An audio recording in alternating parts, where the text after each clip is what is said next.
¿Y si la ciencia estuviera a punto de abandonar la búsqueda de la causa y el efecto, del porqué de las cosas, para centrarse únicamente en encontrar patrones en un océano de datos? Bienvenidos a todos. Hoy vamos a sumergirnos en una transformación que está ocurriendo, de forma silenciosa pero muy profunda en el corazón de la ciencia. Y todo impulsado por la inteligencia artificial. Sí, y para guiarnos tenemos un documento muy reciente de los físicos Alex Hansen y Sauro Suzzi, que se titula Un nuevo tipo de ciencia. Exacto. Y la misión que nos hemos propuesto es explorar una pregunta que yo creo que es fundamental. ¿Está la IA inaugurando una nueva era dorada del descubrimiento?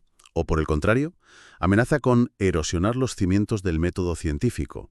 Pues tal y como lo conocemos desde Galileo. Es que el debate es tremendo. Tremendo. Y el punto de partida, el detonante de todo esto, lo vimos clarísimamente en los premios Nobel de 2024. Fue como la coronación oficial de la IA. Totalmente. En física, el premio para John Hopfield y Geoffrey Hinton por las redes neuronales. Y al día siguiente, en química, el galardón para David Baker, Demis Hassabis y John Jumper. Sobre todo por AlphaFold, la famosa herramienta de DeepMind. La foto, a primera vista, es la del triunfo absoluto, ¿no? Sí, a primera vista lo parece, ¿verdad? Es la foto del éxito. Pero es curioso porque si rascas un poco, sobre todo con AlphaFold, te encuentras con el epicentro de una controversia científica y filosófica enorme. ¿Ah, sí? Nadie duda de que AlphaFold es una proeza de la ingeniería, es asombroso, una pasada. Sin embargo, hay un sector muy importante de la comunidad científica que argumenta que en realidad no resuelve el problema del plegamiento de proteínas. A ver, eso me sorprende. Yo tenía entendido que era uno de los mayores avances de la biología computacional en décadas. ¿En qué sentido no lo resuelve? Aquí está la clave, en la diferencia entre el resultado y el proceso. AlphaFold lo que hace, y lo hace con una precisión espectacular, es predecir la estructura final de una proteína. Vale. Le das la secuencia de aminoácidos y ¡zas!, te devuelve una foto perfecta de su forma definitiva. Te da el punto de llegada. Entiendo. Lo que no te da es ninguna comprensión, ninguna intuición sobre la dinámica del plegamiento. No te cuenta el viaje, cómo esa cadena se retuerce, qué caminos toma, qué fuerzas la guían para llegar a esa forma. Entiendo el matiz. Pero, siendo prácticos, ¿no es un avance tan gigantesco que nos da el 90% de la solución? Quiero decir, ¿no es ser un poco purista quejarse de que no nos da el mapa completo cuando ya nos ha teletransportado al destino? Neurodegenerativas como el Alzheimer o el Parkinson. Sabemos que están relacionadas con proteínas que se pliegan mal. Claro. Para desarrollar una cura, no nos basta con saber cuál es la forma correcta. Necesitamos entender desesperadamente por qué y cómo se desvía del camino y acaba plegándose mal. Ahí es donde está la clave terapéutica. Tener la foto del destino no nos ayuda a evitar los accidentes que ocurren por el camino. Claro, visto así, es como si te fieras ciegamente de un GPS que no te explica la ruta. Y esa idea de fiarse ciegamente del resultado sin entender el porqué me suena. Me recuerda a un debate que ya tiene sus años. Creo que fue en 2008. La revista Wired publicó un artículo muy polémico. El fin de la teoría. Ese. La idea de fondo era esa, ¿no? Que con la avalancha de datos que tenemos, el método científico tradicional de hipótesis, experimento, teoría, pues ya no tenía sentido. Exactamente. La tesis era que ya no necesitamos modelos causales. En un mundo con suficientes datos, basta con lanzar algoritmos que encuentren correlaciones. Esto suele ocurrir junto a esto otro. Eso es. La causalidad, el esto causa esto otro, se vuelve irrelevante. Y esta es una de las críticas filosóficas más profundas a los grandes modelos de IA. Se basan en una fuerza bruta estadística, no en una comprensión de los mecanismos que hay debajo. Y supongo que eso choca frontalmente con la forma en que se ha hecho ciencia durante siglos. Choca de una forma brutal, especialmente desde la perspectiva de la física teórica, donde el ideal es la elegancia, la simplicidad. La crítica fundamental a estos modelos es el número astronómico de pesos o parámetros que usan. Que ya son... Ya vamos por cientos de miles de millones y la cifra sigue y sigue subiendo. En física, los parámetros siempre se han visto como una especie de parche, como una admisión temporal de ignorancia. El objetivo es siempre tener los menos posibles. El ejemplo clásico sería la ley de la gravitación de Newton, ¿verdad? Es el ejemplo paradigmático, la elegancia personificada, una única y simple ecuación con una sola constante universal, la g, que lo explica todo, desde por qué cae una manzana hasta por qué la Luna orbita la Tierra. Increíble. Un único parámetro captura un fenómeno universal. Ese es el poder de la perspicacia, de la comprensión, encontrar un principio simple que lo gobierna todo. Lo de la IA es, el enfoque diametralmente opuesto. Hay una anécdota fantástica que lo ilustra a la perfección. A ver. La cuenta Freeman Dyson sobre una conversación que tuvo de joven con el gran Enrico Fermi. Dyson, muy orgulloso, le presentó su nueva teoría sobre los piones. Fermi le escuchó pacientemente y al final le hizo una sola pregunta. ¿Cuántos parámetros arbitrarios tiene en su modelo? ¡Uf, qué pregunta! Y Dyson respondió, 5. ¿Y qué dijo Fermi? Su respuesta fue demoledora. Se quedó callado un momento y dijo, mi amigo John von Neumann solía decirme que con 4 parámetros puede dibujar un elefante y con 5 puede hacer que mueva la trompa. ¡Vaya tela! Y ahí se acabó la conversación. O sea que lo que Fermi le estaba diciendo de una forma muy sutil es: tu teoría no es elegante, es un simple ejercicio de fuerza bruta para que los números cuadren. Exacto. Con suficientes palancas y botones puedes hacer que cualquier cosa encaje con los datos, pero eso no significa que hayas construido una teoría real, ni que entiendas nada. Has captado la esencia perfectamente. Es la diferencia entre un ajuste de curvas y una ley fundamental. Puedes crear un modelo con miles de millones de parámetros que describe el mundo con una precisión asombrosa, pero si no sabes por qué esos parámetros tienen los valores que tienen, no has entendido el fenómeno. Solo lo has descrito muy bien. De acuerdo, es una objeción filosófica muy potente. Pero vuelvo a mi pregunta de antes. Si un modelo con miles de millones de parámetros me cura una enfermedad o predice un huracán con días de antelación, ¿realmente me importa que no sea elegante? ¿No es el resultado lo que cuenta al final? Va directamente a los costes prácticos y éticos, porque resulta que esa fuerza bruta tiene un precio, y es un precio desorbitado. No es solo una cuestión filosófica, entonces. Para nada. Entrenar estos modelos gigantescos consume una cantidad de energía que empieza a ser preocupante a nivel planetario. ¿Y de cuánta energía estamos hablando? Las estimaciones que citan los autores en el artículo son para echarse a temblar. Calculan que la próxima generación de grandes modelos de lenguaje podría necesitar para su entrenamiento el equivalente a la producción de una central nuclear. ¿Perdona?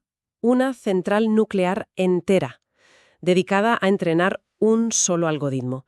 Y si lo comparas con los 10 vatios que consume el cerebro humano para hacer cosas infinitamente más complejas, la diferencia es, como dicen ellos, vergonzosa. Una central nuclear.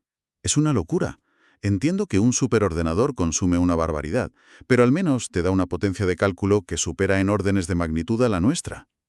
Exacto. Los superordenadores actuales consumen unos 10 megavatios, que es 1.000.000 de veces más que un cerebro, pero a cambio calculan 20 órdenes de magnitud más rápido. Hay un retorno claro. Ya. Con los chatbots, la pregunta es social y ética. ¿Merece la pena dedicar una fracción sustancial del presupuesto energético mundial para alimentar, y cito, el apetito insaciable de los chatbots? Claro. Pero aquí está el contrapunto inevitable, la productividad. Un programador cualificado puede tardar días en escribir un código que un chatbot genera en segundos. Ese ahorro de tiempo y esfuerzo es gigantesco. Sí, por supuesto. Desde ese punto de vista es una herramienta que nos libera del trabajo pesado para que podamos pensar en la arquitectura general, en la creatividad, en problemas de más alto nivel. Pero ¿qué perdemos con esa liberación? Y esa pregunta nos lleva al que para mí es el debate más profundo de todo el artículo, uno que va más allá de correlación contra causalidad. Es el debate entre control contra perspicacia. Suena interesante. Y para entenderlo tenemos que volver a Fermi. Hay otra anécdota sobre él que es incluso más reveladora que la del elefante. Otra más. Este hombre era una fuente inagotable de lecciones. Totalmente. En una ocasión le preguntaron cuál consideraba que era su mayor logro científico. Uno esperaría que dijera la fisión nuclear o la estadística de Fermi-Dirac. Algo que valiera un Nobel, vamos. Claro, pero su respuesta no tuvo nada que ver con eso. ¿Qué dijo entonces? Contó un episodio que vivió en el desierto de Los Álamos durante el proyecto Manhattan. Iba conduciendo su jeep y se quedó tirado en mitad de la nada porque la correa de transmisión del motor se había roto. Uf, qué situación. Una situación desesperada. Pues bien, Fermi, siendo Fermi, desmontó lo que pudo, cogió su propio cinturón No me digas. y lo usó para sustituir la correa rota y conseguir volver a la base. En serio. Arregló el coche con su cinturón. Eso es ingenio en estado puro. No es solo saber la teoría, es entender los principios físicos y mecánicos tan profundamente que puedes improvisar una solución con lo que tienes a mano. Has dado en el clavo. Es justo lo contrario de buscar la respuesta en un manual o preguntarle a un chatbot. Exactamente. Esa anécdota simboliza la perspicacia, la resiliencia, la capacidad de enfrentarse a problemas imprevistos con un conocimiento profundo de los fundamentos, y esa es una capacidad que la promesa de «no te preocupes, la IA se encargará de todo» está erosionando a pasos agigantados. Claro. Si unas pocas grandes empresas tecnológicas se encargan de escribir todo el código y resolver todos los problemas por nosotros, perdemos esa capacidad de arreglar el coche con el cinturón. Cedemos la perspicacia a cambio del control y la comodidad que nos ofrecen. Y los autores del artículo lo conectan con su propia experiencia, ¿no? Cuentan que a veces es en el barro, en la implementación, donde realmente entiendes las cosas. Sí, es un punto crucial. Cuentan que tenían una teoría que sobre el papel parecía perfecta, elegante y coherente, pero fue solo al intentar programarla, al pelearse con los detalles del código, cuando se dieron cuenta de que había un fallo fundamental. Algo que habían pasado por alto. Un ingrediente que habían pasado por alto. Ese proceso de hacer, de traducir la idea abstracta a la práctica, les obligó a refinar su pensamiento y a corregir la propia teoría. La advertencia es clara entonces. Si externalizamos por completo el proceso de hacer, corremos el riesgo de perder una parte inmensa del proceso de entender. Exacto. Nos convertimos en gestores de ideas, pero sin el conocimiento profundo que solo se adquiere en las trincheras.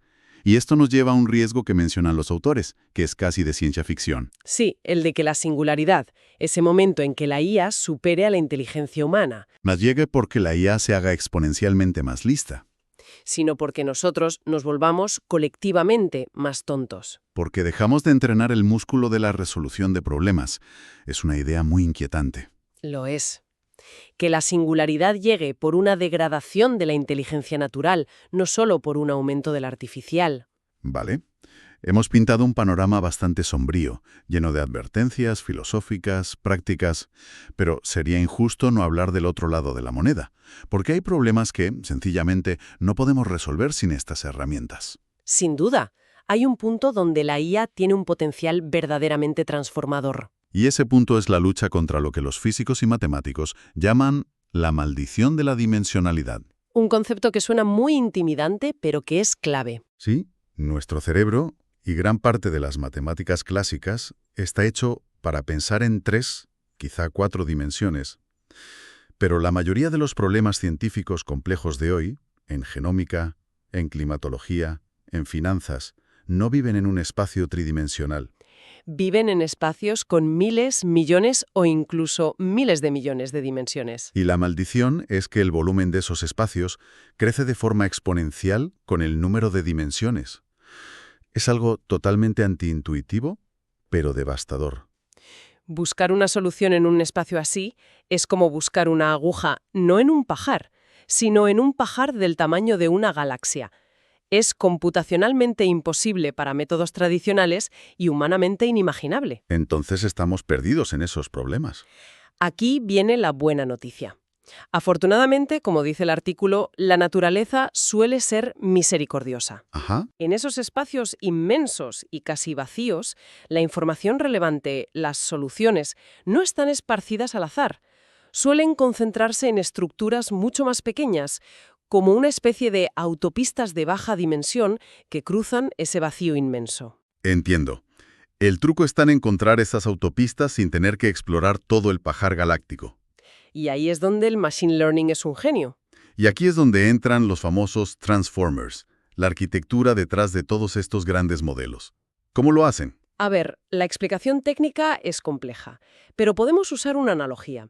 Imagina que el algoritmo es un escultor increíblemente rápido, pero ciego. Vale. Le damos un bloque de mármol gigante. Esos son los datos de entrada. Y una foto de la estatua que queremos conseguir. El resultado deseado. El escultor empieza a dar miles de millones de golpes al azar. O sea que el bucle de retroalimentación Es como si nosotros, que si vemos la foto, le fuéramos diciendo frío, frío, más para la izquierda, caliente, caliente, por ahí vas bien, con cada golpe.